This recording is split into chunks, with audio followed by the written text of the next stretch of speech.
Talk to me nice. Talk to me nice. Talk to me nice. Alright, y'all, so I didn't know what to expect going into this album. And it's been a lot of reviews and I think a lot of reactions and shit. You could tell some people keeping it lit, some people faking it for the views. But we can all say that it was cool, but the more you listen to it, I think it grows on you. But it's not what I think we all expected. I don't know if that's a bad thing or a good thing, because at the same time, I feel personally like he shouldn't have rushed this.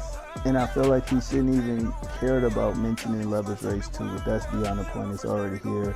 We talking about it, so I guess it's just like the opinion everybody has about it. Is it too many songs? I mean, it is an album, but at the same time, it's not a mixtape. Is there some filler tracks on here? Of course. You know, I would have definitely cut it down a couple songs.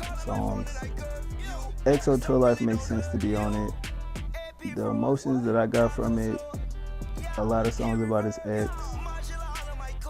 Him saying he created basically a lot of these newer generation artists that's out there. A couple coherent songs and a couple songs where it's like, what the fuck you do that for? You know, of course I got my favorite 5 off the joint. I don't have to go through the whole album, you already know what it is. Keep this shit short and sweet. But I made my own like little list of songs that I felt like if he would have kept it short like that, I think I put it on Twitter or some shit, just my version of like Love is Race 2. It should have had at least a concept with it. I just feel like if you're gonna do an album with Love is Race 2, it should have had a concept. And for what I'm hearing, these are all throwaway songs, and I think next week he's supposed to actually drop a deluxe edition with all the clips or whatever that was on the internet. I'm just mad that one joint he first premiered where he rapping actually bars, that ain't on here. But my top 5 songs would have to be 4422, Feelings Mutual. A lot of people don't fuck with it, but I like How to Talk. Of course, XO Tour Life, so I guess that wouldn't count. No Sleep Leak. Sauce It Up is decent. But really, I think Malfunction is okay. Pretty Mommy is cool. But it's just a couple joints, but at the end of the day, I mean, it's Uzi, so what you expect? I mean, you can listen to it or you don't. I just feel like he gets a lot of slack for things that I feel like people should be used to. You can't say in a sentence that you like Young Thug, but you don't like Uzi. It doesn't make any sense. You know what I'm saying? But I just feel like the album is cool. It is what it is. If you like it, you like it. You don't, you don't. You ain't really got to rant and rave about it. Call them trash, call them whack. Obviously, the numbers is there, so I wouldn't say whack.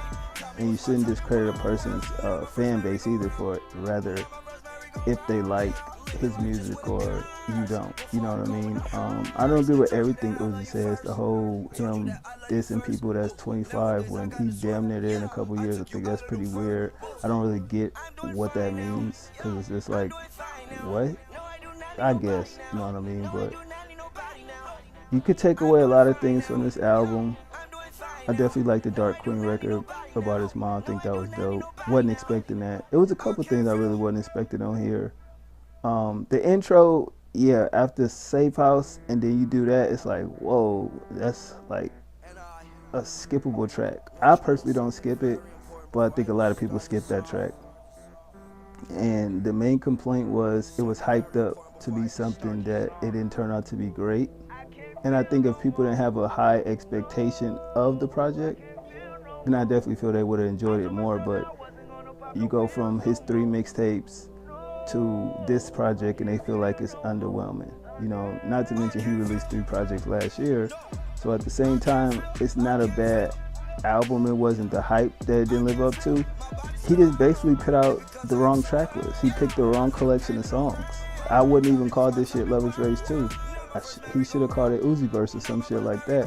And then with Love is Race 2, it should have been more of a promotional way of advertising that album instead of just throwing some shit out because people wanted it. I think that was a bad look.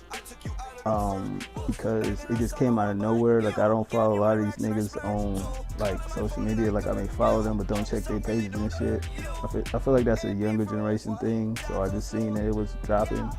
Forgot what video I was watching, and it was like, it's supposed to drop, and it's like, oh, okay, that's cool. And you go check on Apple Music, and it's like, oh, it's there, and you check it out, and it's like, the first time you hear it, it's like, wow, you wasn't expecting this, because you're comparing it to other work. And if you do that as a fan, you cheating yourself. You should go on every project not knowing or having no expectations, I'll say. And I think that if you didn't have expectations, you kind of could have, you know, appreciated it more, because you're going to compare this shit to all the hit records that basically got him all the success and all the, you know, clout, basically. And I think that's not a good way of looking at music, because anything, you could think of 3 songs that became a hit that in reality should have never been a hit. And then when you think about why is it a hit, it's just basically the beat and the chorus. It's not really the lyrics. It's the mood, the energy, the vibe it gives you. So is that really a hit compared to what a hit is from my generation? Hell no. You know what I mean? It's more of a party type vibe, type anthem. And that's cool, but I really wouldn't consider that a hit.